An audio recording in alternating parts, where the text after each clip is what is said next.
Iran एक मुस्लिम देश तो है, लेकिन एक अरब मुस्लिम देश नहीं है, बल्कि ईरान में रहने वाले मुसलमान तो नस्ली तौर पर पर्शियन हैं।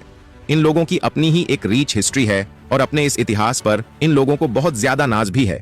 और नाज हो भी क्यों ना, क्योंकि ये इतिहास हजारों साल पुराना है।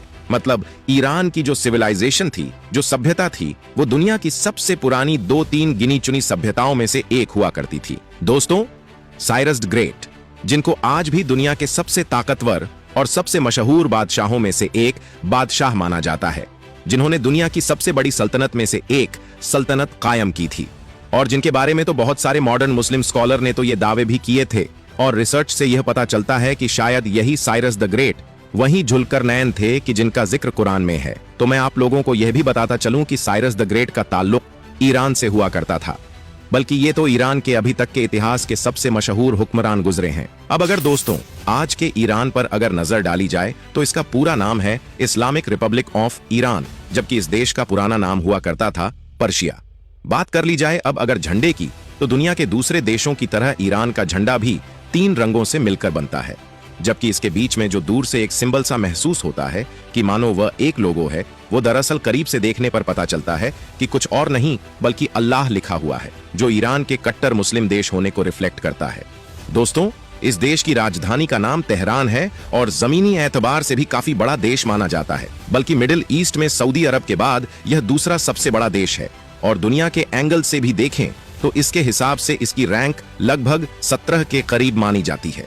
पॉपुलेशन यानी आबादी के मामले में भी इसकी रैंक दुनिया में लगभग यही आंकी जाती है। आबादी लगभग 9 करोड़ से ज्यादा मानी जाती है। जुबान की बात कर ली जाए तो ईरान की जो ऑफिशियल लैंग्वेज है वो तो पर्शियन है, यानी फारसी जुबान है, और ज्यादातर लोग बोलते भी यही हैं। लेकिन फिर भी दूसरी जुबान बोलने वाले लोगों की भी यहाँ पर अच्छी खासी तादाद बसेरा करती है, जिसमें खास तौर से अजेरी और कुर्दिश जैसी जुबान का नाम आता है। मिडिल ईस्ट में ईरान का लिटरेसी रेट भी काफी अच्छा माना जाता है। मतलब ईरान की लगभग 93% की आबादी पढ़ी लिखी है। और यहाँ पर भी दिलचस्प बात यह है कि पिछले कुछ सालों के अंदर लिटरेसी रेट ने बड़ी तेजी के साथ बूस्ट देखने को मिला है, वरना 1979 यानी ईरान में होने वाली क्रांति से पहले तो यहाँ पर लिटरेसी रेट 50% से भी नीचे हुआ करता था। बात कर ली जाए अब अगर रिलीजन की, तो इस देश में रहने वाले 99% तो मुसलमान हैं, और मुसलमानों में भी खास तौर से यह एक शिया देश है, जबकि बचे हुए कुछ प्रतिशत यहूदी, ईसाई और इसके अलावा बहुत सारे धर्म के लोग आते हैं। जी हाँ, आप लोगों ने बिल्कुल ही सही सुना। दोस्तों, ईरान के अंदर भी यहूदी रहते हैं। ईरान जो साइज में काफी बड़ा देश है, वो लगभग दुनिया के 7 देशों के साथ अपना जमीनी बॉर्डर शेयर करता है। एक तरह से देखें तो इसमें आर्मेनिया, अजरबैजान, तुर्की और इराक हैं, जबकि दूसरी साइड में आपको अफगानिस्तान और पाकिस्तान भी देखने को मिल जाएंगे। ऊपर की साइड में आप लोगों को तुर्कमेनिस्तान भी मिल जाएगा। ईरान के पड़ोस में ही मौजूद है जो अजरबैजान नाम का देश है। वैसे तो वो एक मुस्लिम देश है, बल्कि शिया मेजॉरिटी मुस्लिम कंट्री है, लेकिन उसके बावजूद भी इजराइल और अमेरिका के बाद ईरान का इस दुनिया में अगर सबसे बड़ा दुश्मन माना जाता है तो वो कोई और नहीं बल्कि यही अजरबैजान देश है। बिल्कुल तुर्की की तरह ही ईरान रिफ्यूजी का गढ़ माना जाता है। यहाँ पर लगभग 8 लाख के करीब रिफ्यूजी रहते हैं, जिनमें से ज्यादातर लोगों का ताल्लुक तो अफगानिस्तान से आता है, क्योंकि एक लंबे वक्त तक वहां पर वॉर चली थी, जबकि कुछ % लोगों का ताल्लुक इराक से भी है। और हम जानते भी हैं कि इराक में भी अफगानिस्तान की तरह ही वॉर चली थी। ईरान में बुजुर्गों की आबादी कम है, जबकि जवान लोगों की आबादी काफी ज्यादा है। और यहाँ के लोगों के बारे में एक खास बात तो यह भी है कि यहाँ के ज्यादातर लोगों को कम से कम 2 जुबानें तो जरूर आती हैं। ईरान का जिक्र हो और गैस और तेल का जिक्र ना हो, यह तो भला मुमकिन ही नहीं है। रिपोर्ट्स बताती हैं कि ईरान के पास लगभग दुनिया का 10% के करीब तेल मौजूद है, जबकि जहां तक मामला नेचुरल गैस रिजर्व का है, तो रशिया के बाद दुनिया में दूसरे नंबर पर सबसे ज्यादा नेचुरल गैस रिजर्व ईरान के पास ही मौजूद है। इसके अलावा अगर आप लोग कालीन में इंटरेस्ट रखते हैं और आपको कालीन के बारे में थोड़ी बहुत भी नॉलेज है, तो आपको यह भी पता होगा कि कालीन को लेकर ईरान ही दुनिया में सबसे ज्यादा मशहूर है। सिर्फ मौजूदा दौर में ही नहीं, बल्कि इतिहास में हमेशा से यही ट्रेंड रहा है। दुनिया भर में जहां जहां भी अच्छी कालीनें इस्तेमाल होती थीं या आज भी होती हैं, वो सारी ईरान के कारीगरों के द्वारा ही बनाई गई होती हैं। खुद ईरान के अंदर भी आप लोगों को हर घर में एक से बढ़कर एक कालीन नजर आएगी। इवन ईरान का नाम तो गिनीज वर्ल्ड रिकॉर्ड में भी दर्ज हो चुका है, क्योंकि लगभग 60,000 स्क्वायर फीट की कालीन जो हाथों से बनाई गई थी, वो दरअसल ईरान के ही अंदर है। सिर्फ कालीन ही नहीं, बल्कि ड्राई फ्रूट यानी मेवों को लेकर भी ईरान काफी ज्यादा मशहूर है। मिसाल के तौर पर पिस्ता को ही ले लीजिए कि जिसको यहाँ काफी अहमियत दी जाती है, जो हमारे यहाँ पर काफी महंगी भी मिलती है, वो ईरान में काफी कॉमन है, काफी सस्ती है।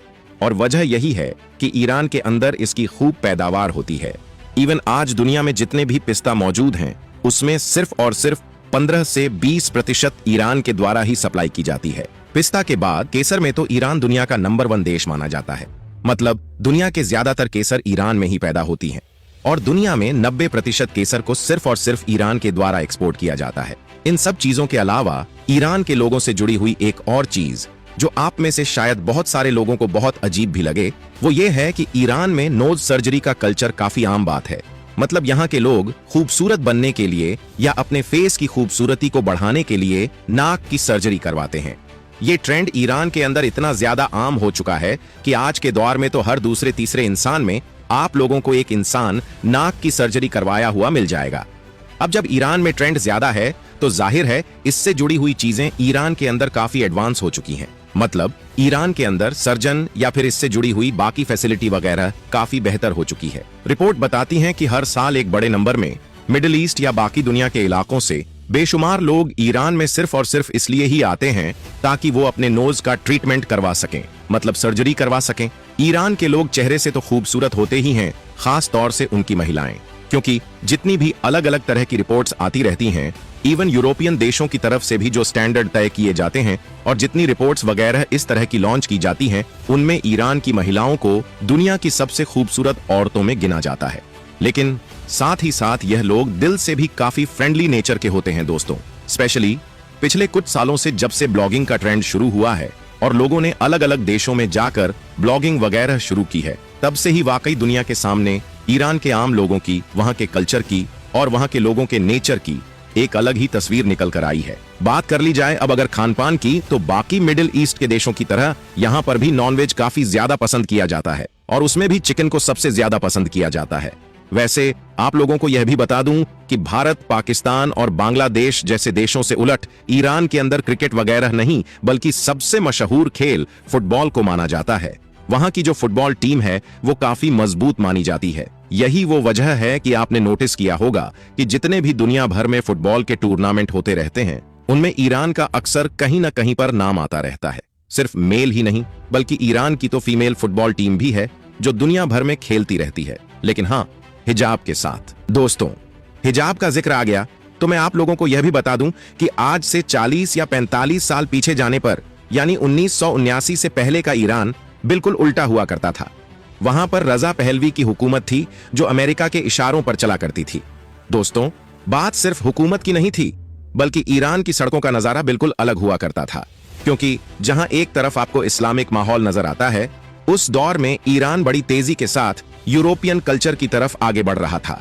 उस दौर में ईरान की औरतें जिस तरह के कपड़े पहना करती थीं, उस तरह के कपड़े उस दौर में शायद अमेरिका या फिर यूरोप में भी हर जगह पर इतना आम नजर नहीं आते थे। उस दौर की ये सारी तस्वीरें आज भी इंटरनेट पर मौजूद हैं, जिन्हें गूगल पर सिर्फ एक सर्च के जरिए से देखा जा सकता है। ईरान से जुड़ी हुई एक और इंटरेस्टिंग चीज यह है कि दुनिया के ज्यादातर देशों की तरह ईरान में जो वीकेंड होता है वो हफ्ते और इतवार का नहीं बल्कि थर्सडे और फ्राइडे यानी जुमेरात और जुमे का होता है। इसके अलावा ईरान का अपना खुद का कैलेंडर भी मौजूद है और ईरान उसी को फॉलो करता है, बाकी दुनिया के कैलेंडर पर नहीं चलता है। वैसे तो ईरान से जुड़े इंटरेस्टिंग फैक्ट्स की लिस्ट अभी भी काफी लंबी है, लेकिन जिसको देखकर यह लगता है कि हमारी यह वीडियो काफी लंबी हो चुकी है, तो दोस्तों आज की इस वीडियो में सिर्फ इतना ही। मुझे उम्मीद है कि इस वीडियो से आप लोगों की नॉलेज जरूर बढ़ी होगी। वीडियो पसंद आई हो तो इसे लाइक और शेयर कीजिए। ऐसे इंटरेस्टिंग टॉपिक्स पर नॉलेजफुल वीडियोस को देखने के लिए हमारे चैनल को सब्सक्राइब करके बेल आइकन को प्रेस कर दीजिए। मिलते हैं अगली वीडियो में, तब तक के लिए अपना और अपनों का ख्याल रखिए। Thanks for watching video.